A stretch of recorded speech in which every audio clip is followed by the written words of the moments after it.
जोहार झारखंड देख रहे हैं आप, आपके साथ मैं संतोष गंगवार। बुलेटिन की शुरुआत करेंगे इस वक्त की बड़ी खबर के साथ। रांची से इस वक्त की बड़ी खबर मिल रही है। झारखंड कैबिनेट की बड़ी बैठक कल होगी। सीएम हेमंत सोरेन की अध्यक्षता में यह बैठक होगी। कई प्रस्तावों को मंजूरी मिल सकती है। बड़ी खबर आपको बता रहे, राजपत्रित कर्मियों को मोबाइल देने के संदर्भ में फैसला लिया जा सकता है। यह प्रस्ताव वित्त विभाग की तरफ से लाया जाएगा। देवघर में लगने वाले राजकीय श्रावणी मेले के लिए 27 अस्थायी मेला ओपी और 17 अस्थायी यातायात ओपी गठन की स्वीकृति मिल सकती है। बिना मीटर वाले उपभोक्ताओं को 200 यूनिट फ्री बिजली का लाभ देने का प्रस्ताव भी पास हो सकता है। सीएम हेमंत सोरेन सोमवार को बरहेट की सभा में इस ओर इशारा भी कर चुके हैं। और रांची से एक और बड़ी खबर मिल रही है। झारखंड में वोटर लिस्ट में गड़बड़ी का मामला। बीजेपी प्रतिनिधिमंडल कल सीईसी से मुलाकात करेगा। दोपहर 3 बजे निर्वाचन आयोग में से मिलकर ज्ञापन सौंपा जाएगा। प्रदेश अध्यक्ष बाबूलाल मरांडी के नेतृत्व में निर्वाचन आयोग को यह ज्ञापन सौंपा जाएगा। झारखंड में वोटर लिस्ट में गड़बड़ी को लेकर यह ज्ञापन सौंपा जाएगा। बाबूलाल मरांडी के अलावा नेता प्रतिपक्ष अमर बाउरी, अनंत ओझा, प्रदीप वर्मा और आदित्य साहू प्रतिनिधिमंडल में शामिल होंगे। और बजट को लेकर रक्षा राज्य मंत्री संजय सेठ ने कहा है कि यह बजट भारत को आत्मनिर्भर बनाने वाला बजट है। इस बजट में रक्षा क्षेत्र में 6.22 लाख करोड़ में ज्यादा का प्रावधान किया गया है। इसके अलावा बिहार, झारखंड समेत पूर्वोत्तर के राज्यों के लिए विशेष व्यवस्था की गई है।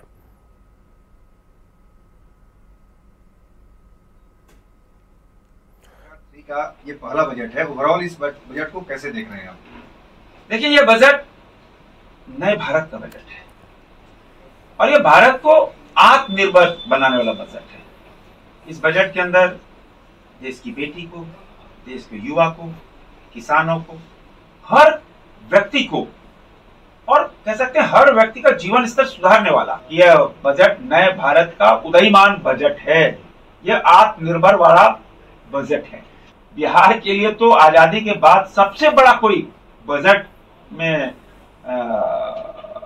सबसे बड़ा रकम या कहते हैं बिहार को आगे बढ़ाने के लिए बिहार के लोग पैकेज मांग रहे थे, तो ये पैकेज से ही बड़ा हो गया। ऐसा कोई क्षेत्र नहीं रहा, चाहे हाईवेज के मामले हो, चाहे बाढ़ के मामले हो, बिहार को आगे बढ़ाना हो, हर चीज को समाहित करने वाला ये बजट है और बिहार के लिए तो बहुत ही बम्पर बजट है। प्रधानमंत्री नरेंद्र मोदी जी का जो संकल्प कि देश की तीसरी हम इकोनॉमी दुनिया की बन जाए, देश इस ओर बढ़ रहा है और पर कैपिटल इनकम हम बढ़ रहे हैं, आगे बढ़ रहे हैं। अभी उसकी स्थिति आप देख लो, दुनिया की इकोनॉमी डिरेल हो रही है, हमारी इकोनॉमी ऊपर जा रही है। जापान की इकोनॉमी नीचे जा रही है, हमारी इकोनॉमी ऊपर जा रही है। यह है भारत का, मोदी का नया भारत।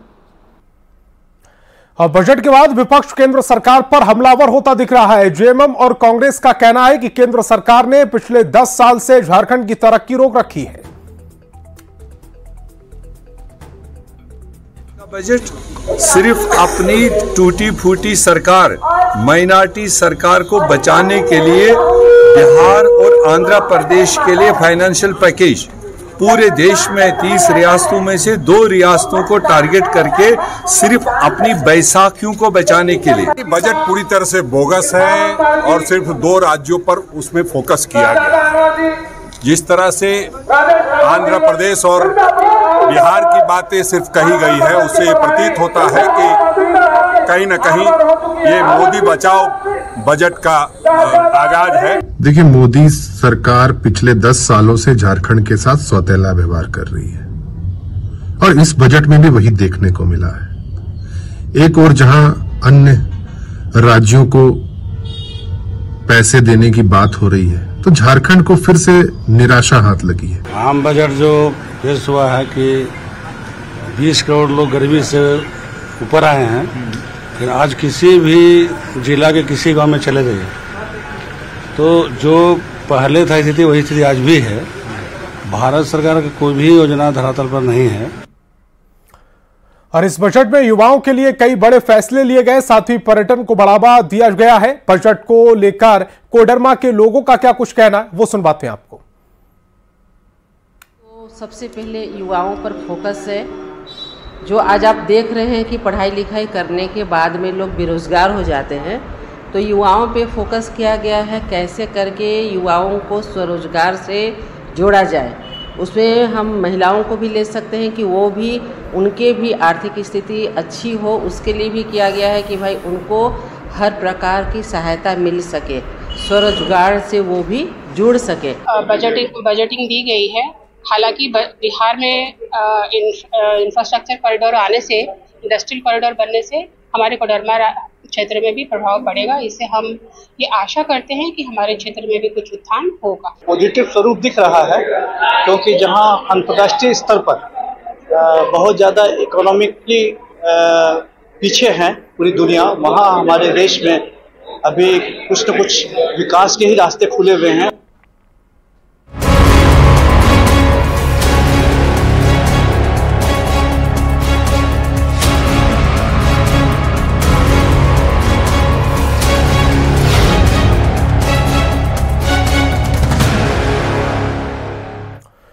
और झारखंड विधानसभा चुनाव की राह इंडिया गठबंधन के लिए आसान नहीं दिख रही है। गठबंधन में अब बड़े भाई की भूमिका को लेकर अभी से खींचतान मच गई है। सीटों पर दावेदारी को लेकर इस बार कोई भी पीछे हटने को तैयार नजर नहीं आ रहा है। इसी पर एक रिपोर्ट। झारखंड में बड़ा भाई छोटा भाई कौन? जेएमएम कांग्रेस के बीच ठनेगी रार। चुनाव से पहले कांग्रेस का बड़ा दावा, जेएमएम और आरजेडी ने भी लगाया जोर। झारखंड विधानसभा चुनाव की राह नहीं इतनी आसान। बस यूं समझ लीजिए कि सीटों की दावेदारी है और बड़े भाई की भूमिका की लड़ाई। कांग्रेस अध्यक्ष राजेश ठाकुर ने विधानसभा चुनाव में बड़े भाई की भूमिका को लेकर जो बयान दिया है, उससे सियासी तापमान बढ़ गया है।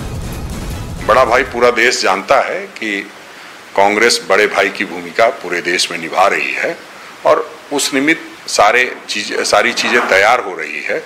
लोकसभा चुनाव में हम लोगों ने बड़ा भाई माना कांग्रेस को। जनाधार हम लोगों का ज्यादा है, इसमें कोई दो मत नहीं है। उसके बावजूद हम लोगों ने सीटें ज्यादा दी कांग्रेस को, हमने बड़ा भाई माना। लेकिन जहां तक विधानसभा चुनाव का प्रश्न है, उसमें हमें बड़ा भाई मानना पड़ेगा, मानना भी चाहिए। बड़ा भाई बनने के झगड़े में छोटे भाई आरजेडी ने भी साफ कर दिया है कि उसकी भी तैयारी सभी सीटों पर है। पार्टी कितने सीटों पर चुनाव लड़ेगी या उनके नेता लालू प्रसाद और तेजस्वी यादव तय करेंगे। सीट का जब बंटवारा होने लगेगा तो हमारे आदरणीय नेता लालू प्रसाद यादव, माननीय श्री तेजस्वी प्रसाद यादव जी निर्णय करेंगे कि कितने सीटों पे हम लोगों को लड़ना है। बता दें कि 2019 विधानसभा में जेएमएम 41, कांग्रेस 31 और आरजेडी 7 सीटों पर चुनाव लड़ी थी। लेकिन अब कांग्रेस में जीबी पटेल और प्रदीप यादव के कांग्रेस में शामिल होने से 33 सीटों की दावेदारी शुरू हो गई है। कांग्रेस की ओर से यह जरूर कहा जा रहा है कि सीटें कोई मायने नहीं रखती। वहीं इंडिया गठबंधन में बड़े भाई बनने को लेकर हो रही मगजमारी में बीजेपी को चुटकी लेने का मौका दे दिया है। इस झारखंड को यदि कोई बनाया है तो भारतीय जनता पार्टी ने बनाया है, क्योंकि तत्कालीन प्रधानमंत्री अटल जी ने झारखंड अलग देने का काम किया है, तो इसे संवारने का भी काम भारतीय जनता पार्टी ने किया है, वो आगे भी करेगी। इस बार का चुनावी रण बेहद दिलचस्प होने जा रहा है। अब देखना ये होगा कि किसके दावों और कोशिशों पर जनता जीत की मुहर लगाती है। परिवार में बड़े भाई का मतलब जिम्मेदारी उठाने से होता है, लेकिन सियासत में बड़े भाई का मतलब सीटों की दावेदारी करने से होता है। कांग्रेस ने बड़े भाई को लेकर अपनी दावेदारी ठोक दी है, लेकिन जेएमएम ने भी आंखें दिखा दी है और साफ कर दिया है कि लोकसभा में बड़े भाई बनने का मौका तो दे दिया, विधानसभा में अब उसकी बारी है। संजय कुमार सिन्हा, न्यूज 18, रांची। और भानु प्रताप शाही की मुश्किलें बढ़ती नजर आ रही हैं। विधायक के खिलाफ रमना थाने में SC/ST एक्ट के तहत FIR दर्ज हुई है। रमना थाने के बयार निवासी राजेंद्र ओराव ने FIR दर्ज कराई है। मामला 20 जुलाई का है। बीजेपी की ओर से रांची में आयोजित कार्य समिति की बैठक में विधायक भानु प्रताप शाही ने सीएम हेमंत सोरेन को लेकर आपत्तिजनक टिप्पणी की थी। इसके बाद आदिवासी समुदाय में आक्रोश देखने को मिल रहा है। और खबर दुमका से है। राष्ट्रीय अनुसूचित जनजाति आयोग की सदस्य आशा लकला ने दुमका डीसी के खिलाफ कार्रवाई की मांग की है। आशा लकला ने बताया है कि डीसी के खिलाफ डीसी के साथ पहले से मीटिंग निर्धारित थी, इसके बावजूद उपायुक्त मीटिंग में नहीं पहुंचे और ना ही कल से एक बार भी कॉल पर कुछ जानकारी दी है। डीसी पर प्रोटोकॉल की धज्जियां उड़ाने का आरोप लगा है।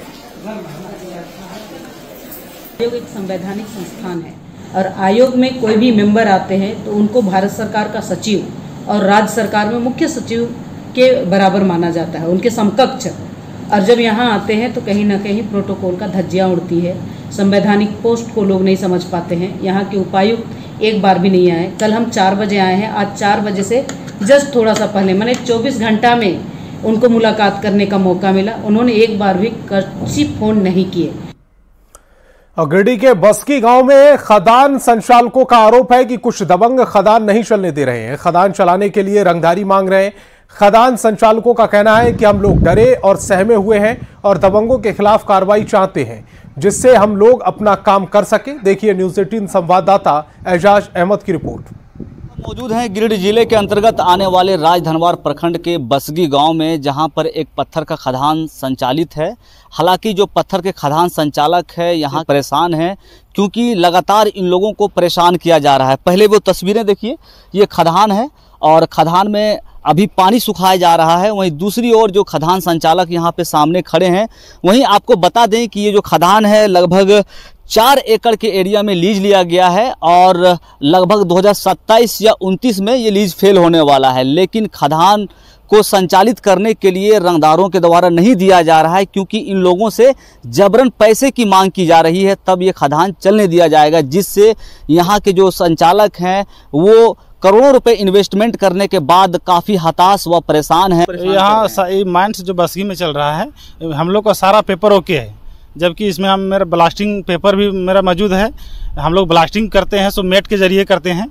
मैं गांव में किसी को कोई तरह का असुविधा इसमें नहीं है, जबकि हम लोग गांव वाले को बोरिंग भी करवा चुके हैं, है ना, जहाँ की क्षतिपूर्ति भी देते हैं। कौन कर रहा है? ये मिट्ठू यादव है, बद्री यादव का लड़का मिट्ठू यादव। जबरदस्ती रंगदारी का मांग करता है। मिट्ठू चौधरी है जो बराबर परेशान करता है। जब भी हम लोग माइन चालू करने जाते हैं वो आवेदन दे के और धमकी देता है, ये कर देंगे वो कर देंगे।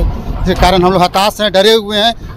FIR भी कर दिया हम लोग के नाम से कि लोग गुंडा है, पलना है। कुछ पैसा भी दिए हैं? पैसा भी दिए हैं, ईटा भी दिए, सब कुछ दिए उसको। उसके बाद भी लोग कर रहा है, परेशान कर। खदान के बारे में अच्छा, कौन लोग ये परेशान कर रहे हैं? मिट्ठू चौधरी क्या बोल रहे हैं?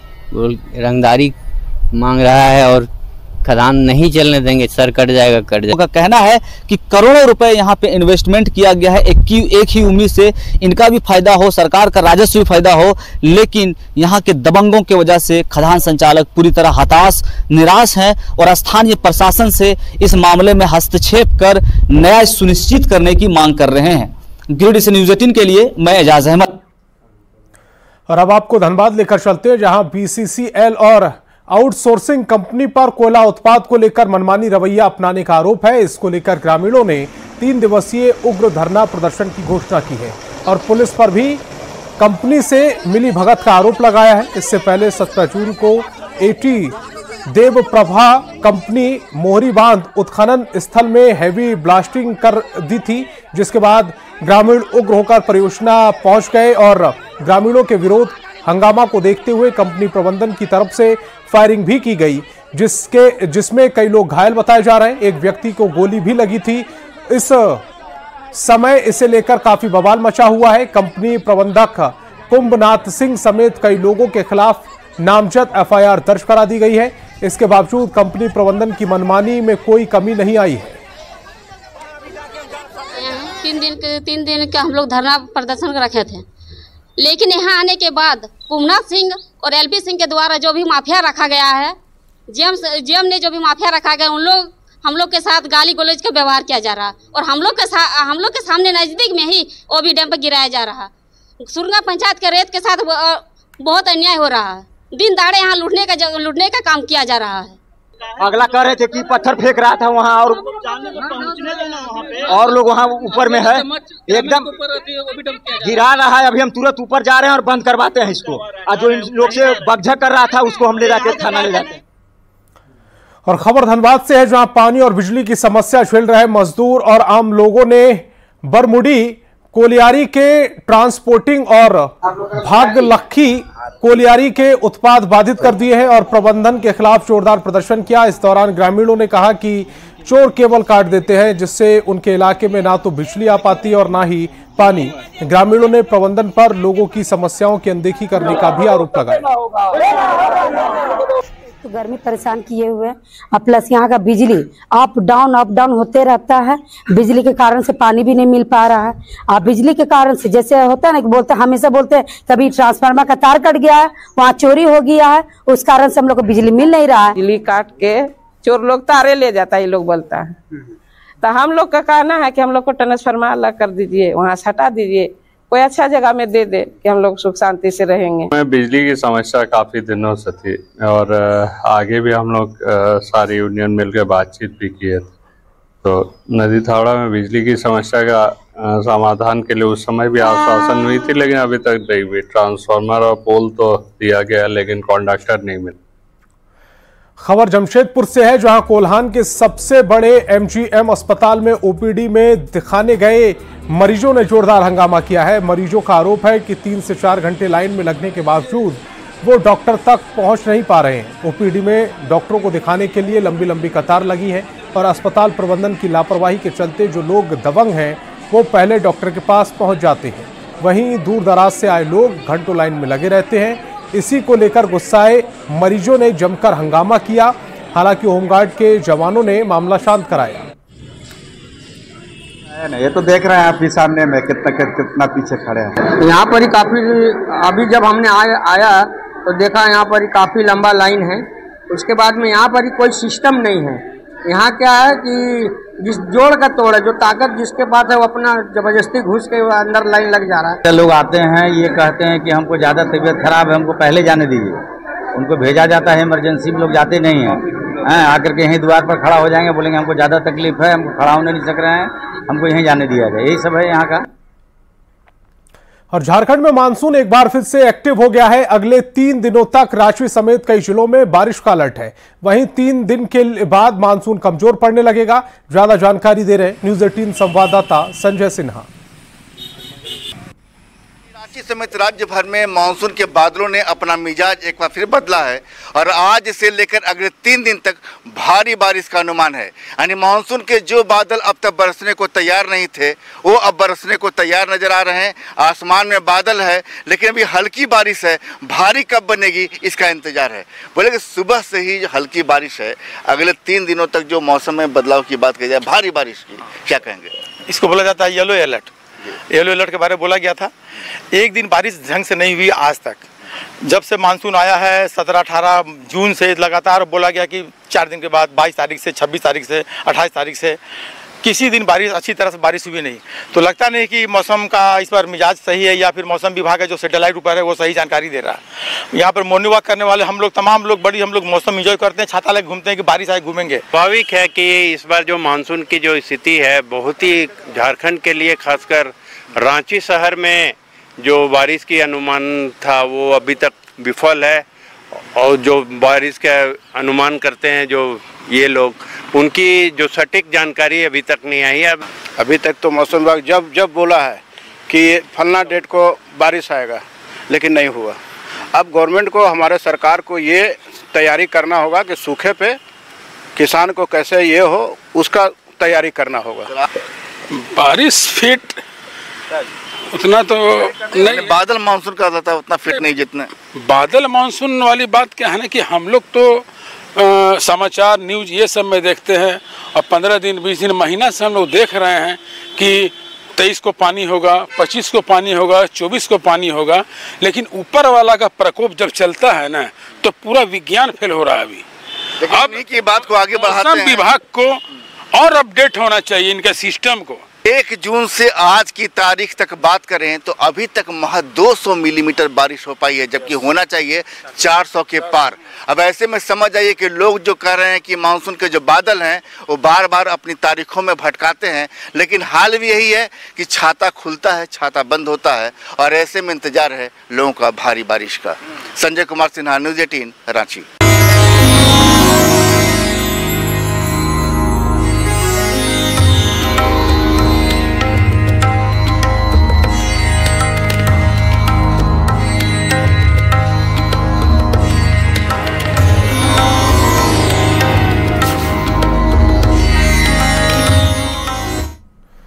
देवघर में सावन का रंग चढ़ गया है। बड़ी संख्या में बाबा नगरी पहुंचने वाले श्रद्धालुओं को मनोरंजन के साथ साथ झारखंड की परंपरा की जानकारी मिल सके, इसका भी इंतजाम किया गया है। दरअसल देवघर में पवित्र शिवगंगा सरोवर में लाइट एंड साउंड लगाया गया है। इसका उद्घाटन करने के बाद देवघर डीसी विशाल सागर ने जानकारी देते हुए बताया है कि लाइट एंड साउंड के जरिए पानी पर भगवान भोलेनाथ की महिमा और देवघर में भोलेनाथ की स्थापना की कहानी दिखाई गई है।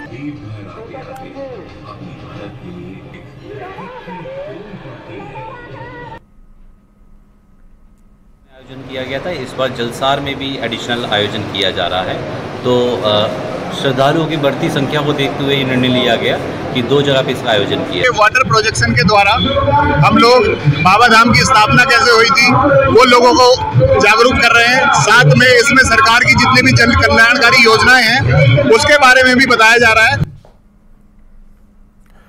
तो जोहार झारखंड में फिलहाल इतना ही। आप देखते रहिए न्यूज़ 18 बिहार झारखंड।